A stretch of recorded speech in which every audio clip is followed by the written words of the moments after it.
ஆண்டவர் இடமாற்றம் செய்து அவர்கள் தலைகளை கர்த்தர் உயர்த்துவது உண்மையானால் நான் நம்புறேன், வெகு சீக்கிரத்திலே நீங்கள் இருக்கிற இடத்திலிருந்து ஒரு மாற்றத்தை ஆண்டவர் நிச்சயமா தருவாரு, நிச்சயமா தருவாரு. ரெண்டு கைகளையும் மேல உயர்த்தி, ஏசப்பா, இந்த வார்த்தை பாஸ்டர் பிரசங்கம் பண்ணி கொண்டிருக்கும் போதே என் தலை மேல சொல்லுங்க சொல்லுங்க.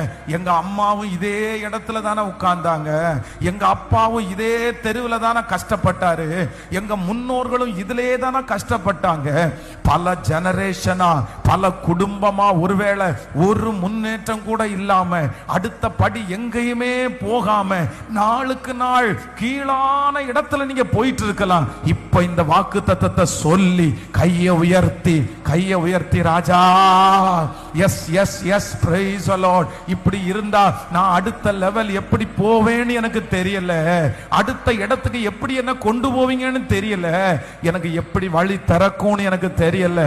இந்த இடத்திலேயே இருந்து என் காலம் முடிஞ்சிருமோன்னு யோசிக்கிறேன். ஆனா இப்போ ஊழியக்காரர் மூலமாய் புறப்பட்ட வார்த்தையை நான் விசுவாசிக்கிறேன்னு சத்தமா சத்தமா நீங்க ஜெபிக்க ஜெபிக்க ஏதோ ஒரு உதவியை கர்த்தர் அனுப்புவார். நீங்க எதிர்பார்க்காத ஒரு உதவி உங்களை தேடி வரும். அந்த இடத்திலிருந்து உங்களை மாற்றுவதற்கு, அந்த இடத்திலிருந்து அடுத்த இடத்துல உங்களை கொண்டு போகிறதற்கு கர்த்தர் ஏதாகிலும் ஒன்றை கர்த்தர் செய்வார். ஆண்டவர் ஏதாகிலும் ஒன்றை கர்த்தர் செய்வார். அது உங்களுக்கு தெரியாது.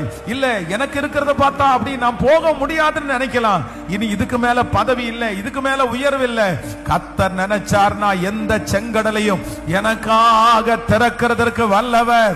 இந்த வார்த்தை என் தலையின் மேல், என் பிள்ளைகளுடைய தலையின் மேல், என் குடும்பத்தின் மேல் இப்பொழுது அமருவதாக. ஹல்லேலூயா.